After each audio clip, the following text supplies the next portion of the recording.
And if you have a minute, why don't we go read about it somewhere only we know?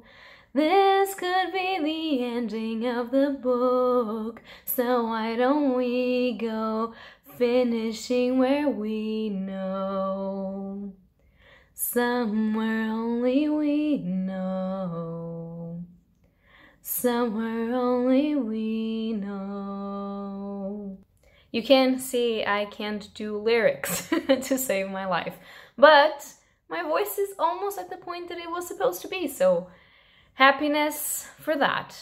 Hello beautiful bookworms, my name is Katarina and welcome to my channel, and today I am going to be doing a book haul for you guys, which I don't know if it's going to be done one in the same or if it's going to have more parts, because we never know when people will buy books. So I've got here some books, some manga, mostly manga, but also books, some comics, and I just wanted to show it to you, so let's get into it and not put a big intro in my videos as per usual. I would also like to thank every single one of you that has started to following me and has kept on following me since I am now 980 something followers, which I don't know if by the time that you're seeing this video that has come down or up, I have no idea, but I am planning to possibly do a giveaway or something when I reach, if I reach, maybe 1,000. So we will see, we will get there, but I just wanted to thank you all for just watching my content and commenting and liking it, because that's why I do it. I just do it to have someone to talk books about, so yeah. And without further ado, let's get into the book haul. So first, let's get this out of the way with a book, or actually a manga, that is not supposed to be mine, but it's actually mine because I'm the one that reads these, and that is the new Junji Ito story collection, Deserter, which I have already started at the time of filming this, and I am hoping to finish this still in January, so this will probably come out in February. We will see if I was right or not, but yeah, Deserter. And from what I'm gathering whilst reading this is a collection of early stories by Junji Ito, so the art style is a bit different, it is still maturing, and the stories in and of itself are different. So from what I've read so far, they seemed very unhinged and gross as hell, but I'm loving it. The contexts and sort of the stories that are portrayed here are very interesting. They are ideas that I really enjoy, and I can go on a limb and say that they might be better than some of his recent works, except for the art style. The recent art style is better, which of course people change and improve. Then I finally got my hands on The Nice House on the Lake issue 5 and issue 6, which are the middle point of the story of The Nice House on the Lake. And I have already read them because how could I have not? This is amazing. This is my James Tynion IV, Alvaro Martinez Bueno, and Jordi Belair, and it is by DC Black Label, an imprint of DC. And I love it. It's sort of a horror mystery kind of story. And I don't want to say a lot about it because I think you should pick these up by yourself. It's not heavy on gore and trigger warnings, so I think that if you're still new to horror, you can be safe getting into it. The art style of this is amazing, and the actual story is mind-fucking blowing. Every single issue that I read is incredible, and I honestly, I don't know where they're going with this, but I have so many fucking theories that it's a shame that I can't tell you spoilers about this. Then another one that I got is Magus of the Library Volume 5 by Mitsui Izumi, and I've already read this because Magus of the Library has got to be, if not my favorite, one of my favorite manga series of all time. Each and every single volume is perfect, and the ending of each and every single volume just leaves me saying, oh my god, I love it and I want more. And I've just recently found out that the 6th volume only comes out on June of this year, so I will probably only get it like in October or November, I don't know, so it's going to be a long wait for the 6th volume, but it's fucking worth it.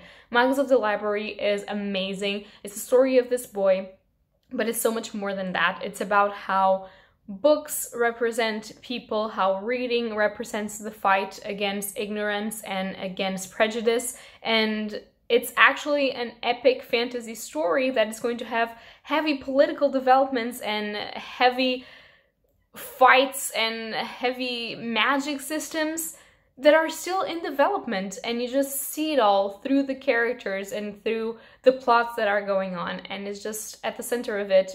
Our main characters are amazing, and the discussions being done in each of the volumes are amazing. They're always about mental health or racism or trusting, friendship, knowledge, understanding, and the love of reading in its basis. So if you like reading, I do recommend Magus of the Library. Then I have another comic issue, and that is issue 4 of The Me You Love in the Dark. This is by Scotty Young, George Corona, Jean-Francois Bellew, and Nate Picos. And this is by Image, I do believe. I haven't started this, but from what I gather, it's sort of a hunting house sort of thing with a gothic environment. And it does seem to be about this woman and sort of a love story gone wrong and sort of horror thingy.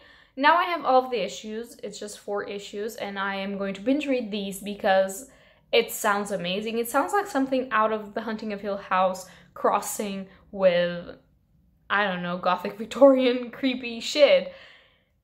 I don't know trigger warnings for these. I don't know if it's really horror-ish, but I've seen some of the art inside and it's beautiful as well. So if you want to try it out, I would probably recommend it. I think I'm going to enjoy this, to be honest. Then we have a volume of a manga that I haven't talked in a very long time, but that I loved, and I only read 2 volumes of it, which I know you can kill me for that. But we have Blood on the Tracks, volume 7 by Shuzo Oshimi, which is one of my favorite mangakas, and this is basically about a relationship between a mother and her son, but a very dysfunctional relationship. It's a play on the, I believe it's called the Oedipus complex.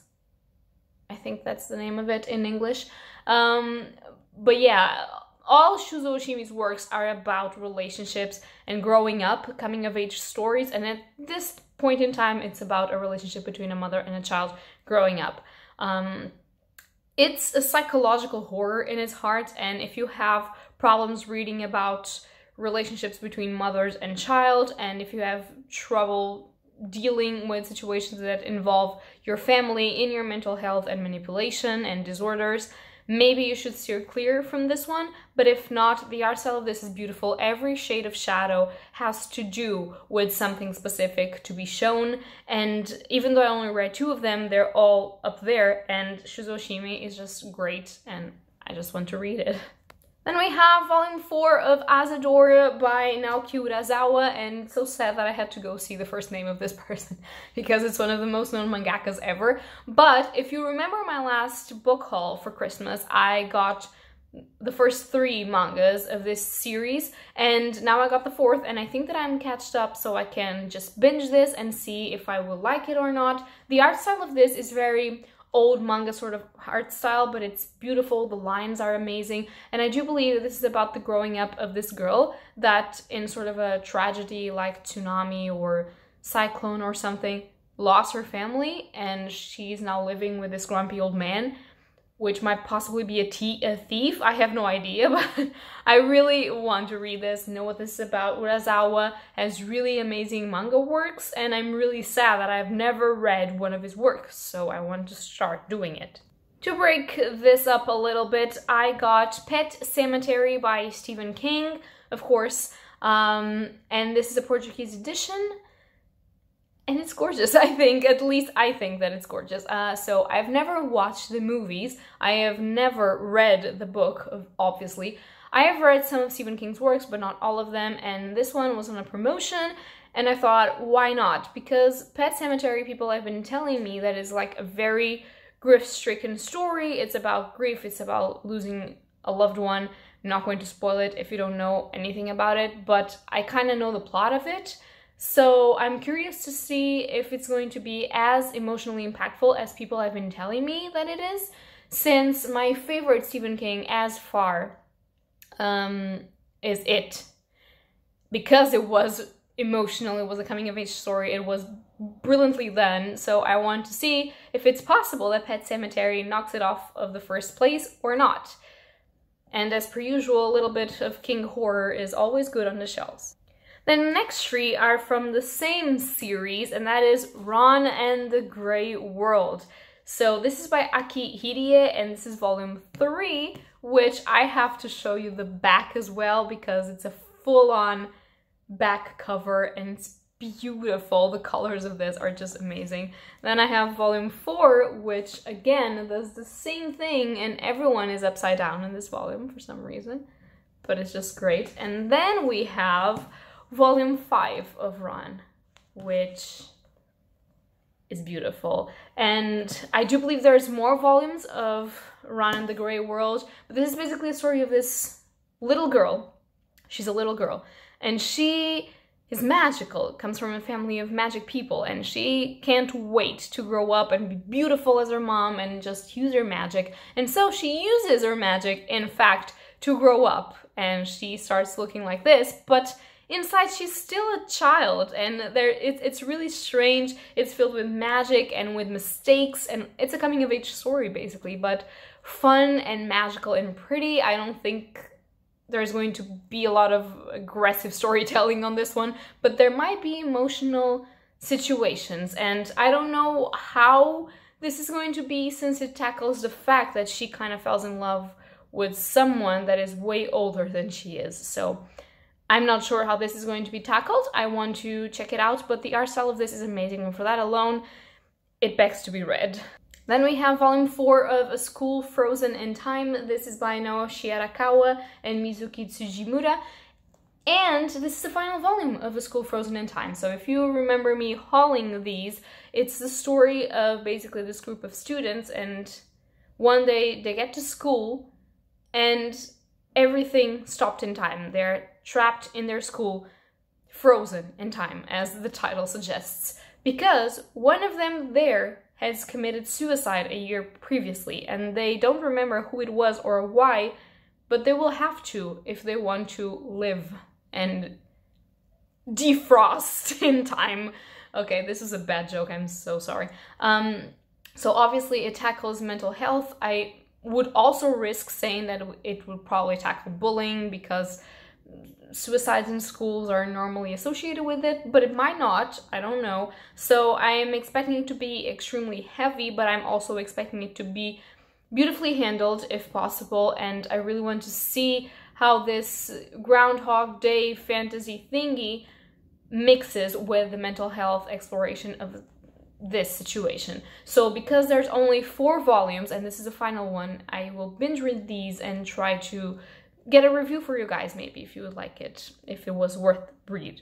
Then we have another Shuzo Oshimi, and that is Inside Mari Volume 8, which is also up there. And yeah, Inside Mari is another coming-of-age story, as I told you all of Shuzo Oshimi stories are, but in this case it has the trope of changed body situation. So our main character, our main guy, wakes up one day in the body of this girl. And he doesn't know if she's inside his body and where his body is and how he's going to solve the situation. So it's kind of the understanding of the opposite sex and how to grow up in this situation. So I will guess it has a lot to do with gender and sexuality and how to approach the situation. I don't know if it's going to have a specific fantasy plot point because it changed bodies, so how it works, if it's a spell, if it's just something that we are supposed to accept as magical realism. And there's the mystery of where is this girl, is she inside his body, and if so, where's the body? And I think it's going to be interesting. I haven't started reading it yet. It's one of his older works, so I'm not preoccupied, but I don't know if it's going to be as enjoyable. I really want to start and read it. But yeah, the cover is nice, so we are hopeful. Then to break this up a little bit, I don't know if you guys know, possibly the ones in Portugal that follow me do know this, but people outside of Portugal might not know this. So Portugal has a new printer in books, a new editorial in books. And so I was very excited to see what they were coming up with, because they're all thing is we want to break the routine. Actually, they're called desroutine, which kind of means off the routine of the normal editorial situation in Portugal, because I don't know if you guys know, but we don't have a lot of actual releases that young people and even new adult people are waiting for. So we have to read them in English, because the premise here is that people in Portugal don't care about buying books. And that's actually sort of true in a way, because we don't have the releases that we would like. And the problem here is the books are extremely expensive, and they're not even hard covers. So they're soft covers and expensive because they're treated as a luxury. Because people see it's expensive, they don't buy it, but then it's expensive because they don't buy it. And the situation here is that it's already been proven wrong 100% that people in Portugal don't want to read. They do, they can't, and when they want to, there's not things that they want to read. So this new printer actually looked promising, and I got their first release for January, and I will probably get their second release for February. I don't know. So the first release is Ace of Spades by Farida Abike Hiemede, I think. And this was pitched to me as sort of a thriller Gossip Girl. And if there's something that you should know about me, is that I love Gossip Girl. I have like this strange addiction. Not the new one, which fair enough, I haven't checked, so I can't say it's bad, but I'm sure it's not as good as the first one. But I have this secret guilty pleasure for Gossip Girl. I love it. And I've seen all of the episodes multiple times, and so when you tell me it's a Gossip Girl in a school environment with a thriller thing in it, I want to read it. And the cover is beautiful. We actually were able to vote on the cover that we wanted for this first book, and it has a lot of things that are in, you can touch the letters and stuff. I don't know, it's just, oh, it has something on the inside. Okay, it has the alarm on the inside. I had to take it out. So yeah, I'm very excited for this, and hopefully I can read it soon, and I'm very happy to be supporting a new printer for books in Portugal. Then I have another book in Portuguese, which is called, in English, I believe, The Bad Girl by Mário Vargas Llosa. And this is an author that my mom has been recommending me for a while. We both enjoy magical realism, we both enjoy Latino works, and I do believe that Mário Vargas Llosa is Peruvian. Not so sure about that, but I think so. And I have never read one of his works. She says this is one of her favorite works, and so it was on a discount and she got it for me. So I'm excited. I want to read it. It's sort of a classic on this type of literature, so I don't know anything about it. I don't know what this is about. I think it's about this dude that wants to live in Paris, but he meets this young love that he had once, and that's going to change his life.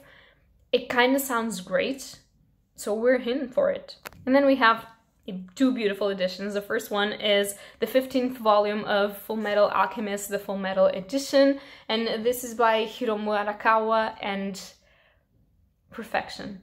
I mean, this is slightly pink for some reason, which, why though, but perfection. The series is almost completed. I do believe it's going to be 18 volumes, I think.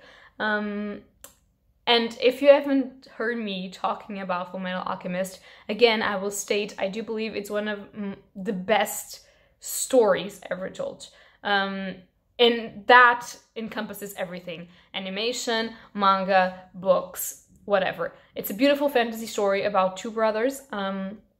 They sort of, their mother died, and because they had no father at the time, they were only small children, and they decided to use alchemy, which they have been studying, to bring their mom back because they were feeling alone, they were hungry, they were just abandoned completely. And so when they do it, it goes terribly wrong because it's a very taboo thing. You can't bring dead people back to life again. And so the eldest brother loses an arm and a leg, and the youngest brother has to have his soul attached to a piece of armor because he loses his entire body. And so it's about how they get to be state alchemists and basically be what people would call the dogs of the military. So they work for the military in the hopes of finding the Philosopher's Stone in order to get their bodies back. So this is a lot of topics on religion, topics on, again, prejudice, racism, obviously military situations, political situations.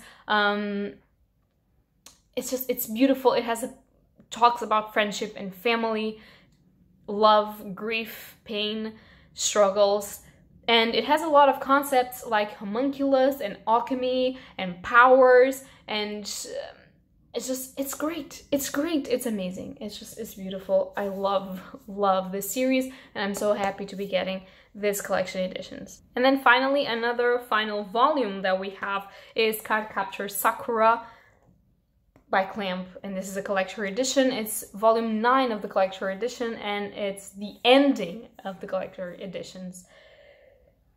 Gorgeous.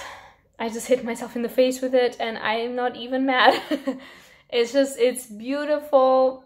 It's just beautiful. If you don't know, Cardcaptor Sakura was one of my first animes, was kind of my childhood actually, and it's about the story of this young lady called Sakura, and she is just a middle school, a normal person like any other, until one day she goes into her dad's basement and she opens a book that she shouldn't, and she releases claw cards, which are magical cards that are embedded with spirits inside that can roam the earth and just do crazy things.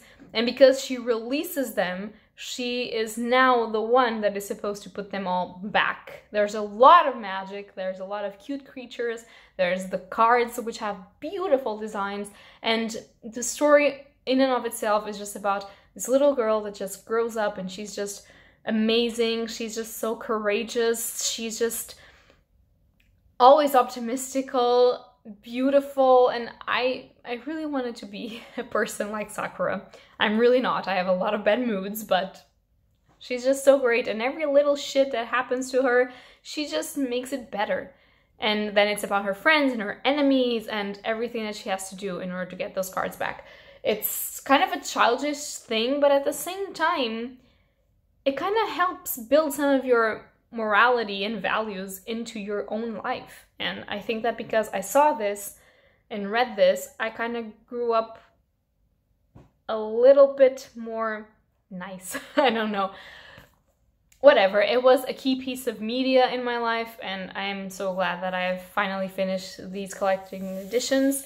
And now I want to reread everything in big pages so I can talk to you about it. Interrupt the schedule program to show you that with this terrible lighting, we still have more books. As per usual, we have The Joker. This is issue 10 that just came out, and The Joker is by James Tynion IV, and in this case is writing as well with Matthew Rosenberg, and then we have Francesco Francavilla to art and coloring, and Tom Napolitano with letters. And as per usual, the cover of this is by Guilherme March and Arif Brianto. I've already read this, and this added nothing to the story of the Joker. It was just a flashback of stuff that I already knew about. Granted, it could help some people that didn't know about those things, but I don't think it was tremendously necessary to use this as a motivator for Gordon, because we already had done flashbacks. I don't know exactly what they're doing with this story, but whatever. It's here. It was cool. It wasn't the greatest of the Joker series. Then I have 3 issues that have to do with the same series, and that is The Joker Presents a Puzzle Box, and I have here issue 3, I have issue 4, and I have issue 5. And if you remember, this was the comic series that I've read issue 1 and 2 last year, and that I kind of didn't enjoy a lot about it. I think it was my least favorite comic series. However, it is getting a little bit more interesting now. Still don't think it will be my favorite one, but it's interesting. Let me see who wrote this.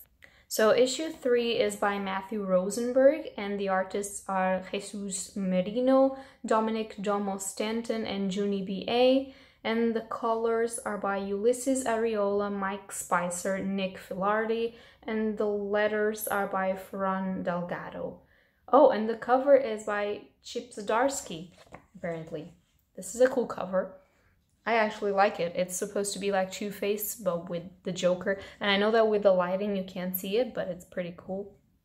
Then for issue 4, we have the writer Matthew Rosenberg as well, and then the artists are Jesus Merino, Vanessa Del Rey, Ricardo Lopez Ortiz, and for colors we have Lisa Zariola, Eva de la Cruz, and Tony Aviña, and for lettering Ferran Delgado, and for cover Chip Zdarsky as well. So it's a pretty cool cover. It's a Joker maze, which is cool. And for issue 5, we have again Matthew Rosenberg to write, and then for artists we have Jesus Merino, Chris Monaghan, Freddie A. Williams II, for coloring Ulysses Ariola, Roman Stevens, and full letter Ferran Delgado, and cover Chip Zdarsky. Of course, the covers are a plus point on this series. I'm still trying to understand it, to be honest, but it's getting better. Another comic that we have is the Conjuring the Lover issue 5, and the final issue of this DC Horror Presents comic. Of course, this has to do with the Conjuring universe. If you don't know, I mean, how can you possibly not know, but I am a fanatic for horror stories and horror movies and everything, so I have obviously watched The Conjuring, and I do believe that these specific comics have something to do with the movies, but I don't really know what, so I'm excited now that I have all of the 5 issues to actually binge read this one. In the matters of DC, and since we are here, I have another one by DC Black Label, and this one is Daphne Byrne, and it's the last one that was missing from the Joe Hill Presents Hill House comics. I have done a video about it recently, which, well, not recently, I think it was last year and it wasn't that recent, I'm sorry. I'm going to leave it link up above so that you guys can see my reviews on the other ones. This one didn't came in comic issues, so I only have the trade paperback now. This is by Laura Marks, Kelly Jones, and Michelle Madsen. The cover of this is beautifully creepy and kind of, I don't know, Victorian? I don't know. And it says, "The voice from beyond the veil. In the gaslit splendor of late 19th century New York, rage builds inside 14-year-old Daphne. The sudden death of her father has left her alone with her grief-stricken mother. Emotionally adrift and living outside her means, the widow becomes easy prey for a group of occultists promising to contact her dead husband. While fighting to disentangle her mother from these charlatans, Daphne experiences a genuine supernatural encounter, a strange, insidious presence in her own body. Brother, a charming entity with unspeakable appetites, visits her in her dreams and whispers in her ear. Soon, Daphne is sharing his terrifying power. A demon, a ghost, her own hallucination, Daphne can't be sure what Brother is or what he wants. And even if she knew, could she stop him? Would she want to? An unsettling, blood-soaked tale from writer Laura Marks and artist Kelly Jones. Daphne Byrne is part of DC's smash hit Hill House comic library, curated by Joe Hill, of course. This one collects the full 6-issue miniseries as well as commentary and behind-the-scenes artwork, and I love a good possession story. I also love unhinged women with a lot of rage because, yes, so this one is going to be great, and I'm really excited to review it and join it to the video that I already had on these comics. We have some more manga, and we have Your Name, Another Side, Earthbound Volume 2, and this is by... The original story, of course, is by Makoto Shinkai, and then it's adapted to manga by Arata Kano, and the art is by Junya Nakamura. And this is the final volume of this sort of duology. I do believe that this is supposed to be the Your Name tale, but from the point of view of family and friends of our main characters. So not the specific Your Name story, but the exact same story through other people's eyes. And I really want to read it. I have pretty much a lot of Makoto Shinkai's works, or stories, and then mangas based on his stories. I haven't watched the Your Name movie yet, but I really want to, so yeah. And we have another final volume. This was the final volume for manga series, apparently, the month for the final volumes of every manga series that I've read, and that is Dear Noman Volume 2. And yes, it's said Noman, not Norman, as I thought. And this is by, who is this by? This is by Neji. Yeah, that's a strange name, Neji. Okay, but supposedly this is a duology. I don't know, maybe this was cancelled. I have no idea. But this is the story of this little girl. She can see spirits, and she's attacked by one and saved by this crow girl, and she's a spirit too. And so she joins the crow girl in this sort of association that kind of keeps spirits from hurting people and helps them pass on and do what they have to do to get to the other world. And because her sister died, she actually writes letters to his sister, and that's how the story is portrayed. And there's a little bit of a dark backstory to our crow girl, and there's a little bit of darkness in this, but it's just really cute and soft. And they're supposedly just two girls, and they're kind of having a relationship, so it's also a little bit sapphic, and it's really interesting, and it only has 2 volumes, so cool. Then we have another that doesn't look nothing like me, but it's everything like me, and it is The Masterful Cat is Depressed Again Today, volume 2 by Itsuzi Yamada.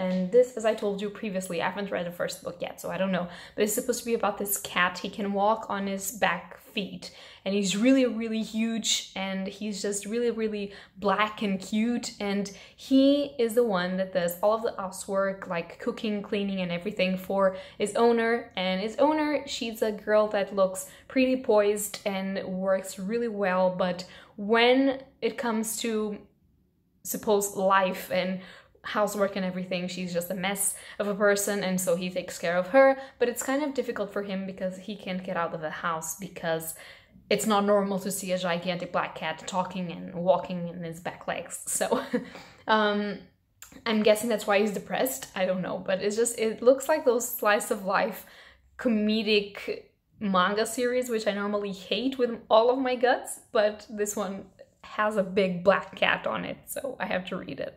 Then we have 2 more volumes of a manga that I haven't started yet. I mean, are we surprised? Because I'm really not. And that is Beauty and the Beast of Paradise Lost, volume 2 and volume 3. And this is by Kawari Yuki, and first of all, these covers are just so gorgeous. I mean, let me cover my face because they're just so beautiful. And the story sounds beautiful. It's kind of Beauty and the Beast, but retold, and in a very different, dark and fairy tale-ish like kind of way. So I can't tell you any more than I just want to read this. It looks gorgeous. The art style of this is freaking beautiful, and it's kind of dark, and it's kind of romantic, and it's kind of beautiful, and that's the type of thing that I like. So we have these ones. And for the last part of this already exhausting book haul, we have the following. Stray Dogs. This is a trade by Image Comics, and the authors of Stray Dogs are Tony Flex, the writer. The artist is Trish Forstner. The colorist is Brad Simpson, and there's a bunch of people that also participate. And this is the cutest thrillering story.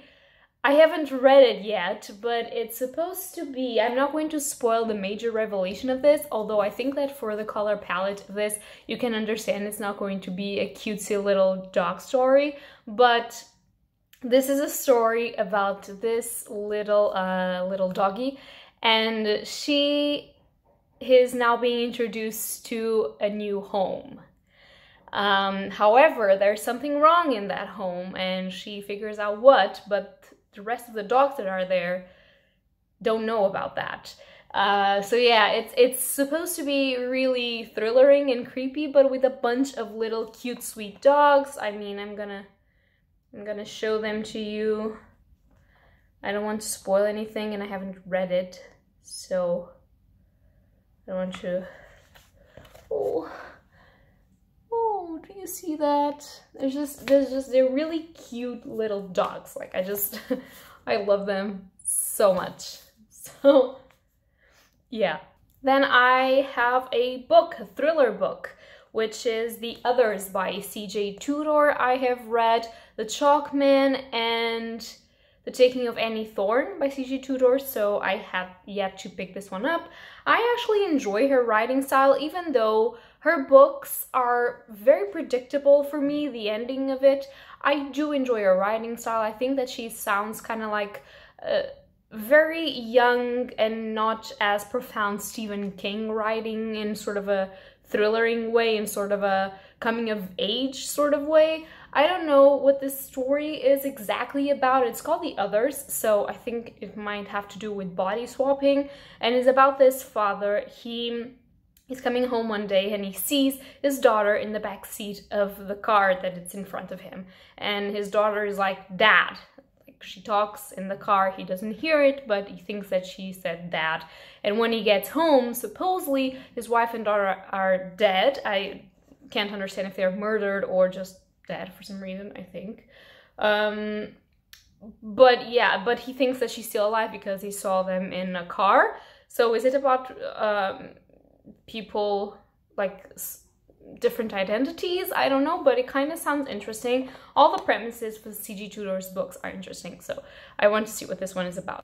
Then we've got a very special book, and that is a horror anthology all about vampires, which, you know, vampires are my thing. And in this case, it's not paranormal romantic vampire stories, it's actual horror vampire stories, and that is Dead of Night. This is a collection that was published by Blood Brights Horror, which is a printer that exists for indie horror. You can get this on Amazon, and I don't know where else, to be perfectly honest. Maybe in the printer site, bloodbrightshorror.com, I am not entirely sure, but this looks amazing. This was edited by Marcus Hawk, which is an indie author horror name that I've heard about. Haven't read anything of his, but I've heard about it, and it has a lot of stories from some authors that I've heard about in the indie horror community, so I'm very excited to see their take on vampires, since I absolutely love vampires. And this has that sort of old book kind of feel. It kind of looks like one of those books that were published way before this actual time with horror stories, so I am very excited to pick this one up. Then we have a crunchy one and a biggie one, and that is Outlander Volume 8 by Diana Gabaldon, and this one is part 1 because in Portugal, for some reason, after the 5th one, they decided, fuck you, we're going to divide these into 2 volumes because you have to spend double of the money to read the entirety of the story, which makes no sense, but whatever. So this is Written in My Own Heart's Blood. I think that's the name of Volume 8, and this is part 1 of Volume 8, which I don't know until where it is in the original volume, but yeah.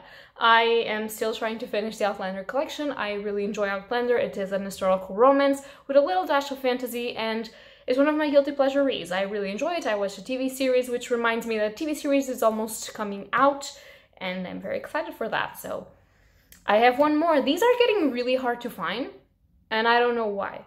So I'm very excited to have this one and continue with my reading. Then we have another thrillering meta one, which I am as well very excited to read. This one had 2 different titles, so I've heard it called The 7.5 Deaths of Evelyn Hardcastle, and I've heard it called The 7 Deaths of Evelyn Hardcastle. I do believe that this situation with the name had to do with UK and US publishing. We have translated it in Portuguese as The 7 Deaths of Evelyn Hardcastle, which kind of sounds like a very known name from Taylor Jenkins Reid, but it's really not. So, The 7 Deaths of Evelyn Hardcastle by Stuart Turton. And this is supposed to be like an Agatha Christie sort of mystery, but with a twist in which the person that is investigating this case is kind of stuck in a Groundhog Day loop. So what happens is, it says in the back, Evelyn Hardcastle is going to be murdered tonight, again. Which, I mean, awesome. And it says, what starts as a celebration ends in tragedy. The Hardcastles organized a party in Blackheath, their country house, to announce the engagement of their daughter Evelyn. By the end of the night, when the fireworks explode in the sky, the young one is dead. I mean, I'm translating this, so I don't know if this is the real English synopsis, but it's the synopsis. But Evelyn is not going to die just once. Whilst Aidan Bishop, one of the guests, doesn't solve the murderer, the day is going to repeat itself, always with the same sad ending. The only way to break the cycle is to identify the murderer. Each day, the fatidical day begins, Aiden wakes up in the body of one different guest, and someone is determined to stop Aiden from escaping Blackheath. Wow. And this was the winner of the Costa Award for first novel, and I mean, with this premise, it was fucking well deserved, and I just hope that is as good as it sounds. It's a list B. It's really big, so it has a lot of development. I hope. We will see.